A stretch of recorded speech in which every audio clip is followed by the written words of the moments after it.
5 सितंबर और 6 सितंबर का दिन तुला राशि के लोगों के लिए कैसा होने वाला है। जय माता दी दोस्तों, आप सभी का स्वागत है हमारी यूट्यूब चैनल अमृता एस्ट्रो में। चलिए सबसे पहले इन 2 दिनों के हम तिथि, नक्षत्र और योग के बारे में जान लेते हैं। देखिए 5 सितंबर शुक्रवार का दिन है, शुक्ल पक्ष चल रहा है और उसकी त्रयोदशी तिथि सुबह तक रहेगी।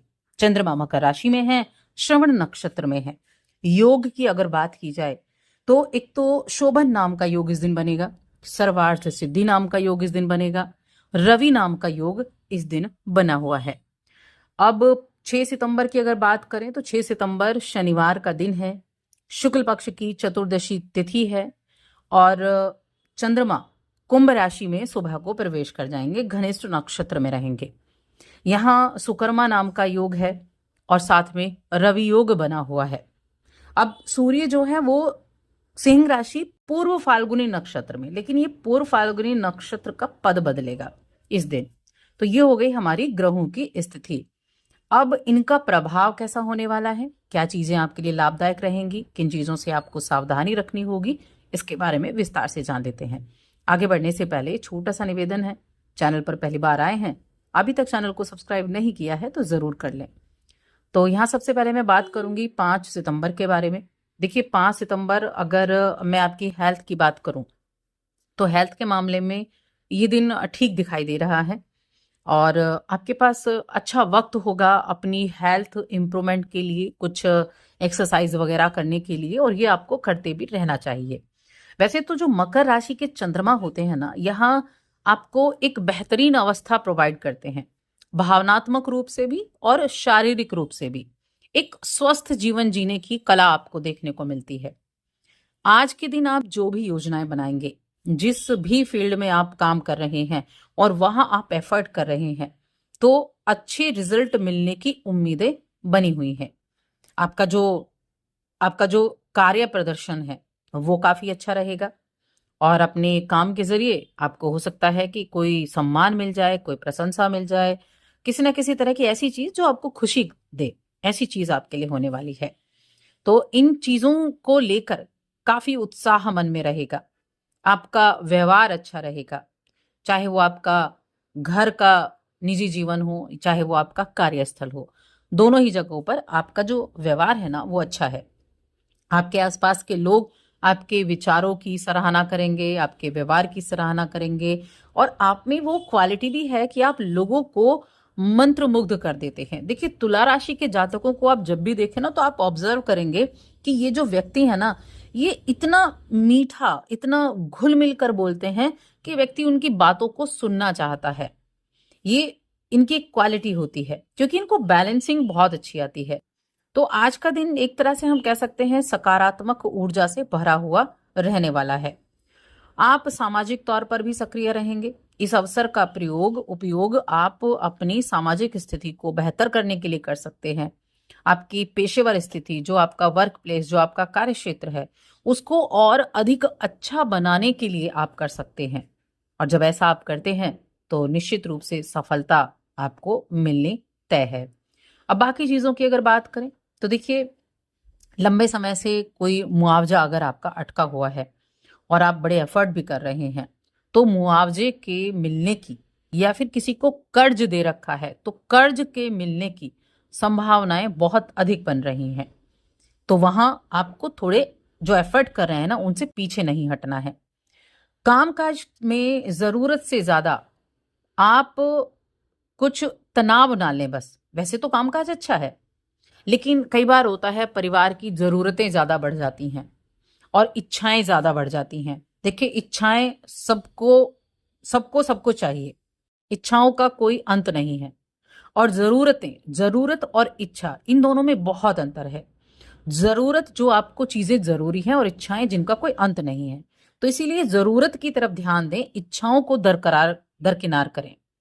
इच्छाएं रखें लेकिन ऐसी नहीं कि वो आपको प्रताड़ित करें। तो इस चीज का आपको ध्यान रखना है। अगर हम रिलेशंस की बात करें तो प्रेम जीवन हो गया, वैवाहिक जीवन हो गया, यहाँ आपको अपने साथी के साथ समय बिताने की जरूरत है ताकि आप एक दूसरे को अच्छे से जान लें। प्रेम जीवन की मैं बात कर रही हूँ। आपके पास नए विचार होंगे, नए विचारों से एक दूसरे को काफी सहायता भी मिलेगी। और शादीशुदा जातक की बात करें तो आज जो मुश्किलें चल रही थी, यानी आप कह सकते हैं जो मुश्किल दिन चल रहे थे, वो उस मुश्किल समय का अंत है। तो एक दूसरे के साथ अच्छा समय आप बिता सकते हैं। इसके अलावा जो इस राशि के जातक हैं वो थोड़ा वक्त एकांत में भी बिताना चाहेंगे। जो आपके माइंड में अगर कुछ चल रहा है तो हो सकता है कि आप लोगों से दूर रहकर कुछ अच्छी चीज़ों को ऑब्जर्व कर पाएँ, अच्छी तरह से सोच पाएँ। और अच्छा है, देखिए कभी-कभी आपको ना क्या एकांत में वक्त बिताकर चीज़ों पर थोड़ा-सा ध्यान भी देना चाहिए। अपने अंदर भी आपको झाँकना चाहिए, अपना खुद का आकलन आपको ज़रूर करना चाहिए, ये बहुत ज़रूरी भी होता है। अब मैं 6 सितंबर की बात करती हूँ। 6 सितंबर का दिन, अब चंद्रमा तो आ जाएँगे इस दिन कुंभ राशि में, और कुंभ राशि में यानी पंचम भाव में चंद्रमा राहु के साथ विराजमान होंगे। और यहीं पर ग्रहण भी लगेगा, लेकिन लगेगा कब? 7 तारीख। तो ये भगवान गणेश का विसर्जन का दिन होता है, चतुर्दशी का दिन। भगवान गणेश की आराधना ज़रूर करें, उनको प्रेम से विदा करें।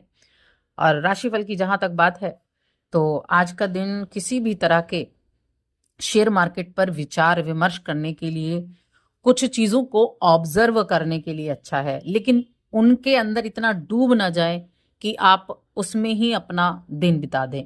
वो आपको टेंशन भी दे सकता है, वो आपको मेंटली रूप से तनाव दे सकता है, तो थोड़ा-सा ध्यान रखेंगे। संतान को लेकर कहीं मन में थोड़ा-सा चिंता रह सकती है, उनके एजुकेशन को लेकर रह सकती है, या स्टूडेंट्स हैं जो इस राशि के, उनको भी पढ़ाई को लेकर कहीं न कहीं ये मन में थोड़ा-सा चिंता रह सकती है।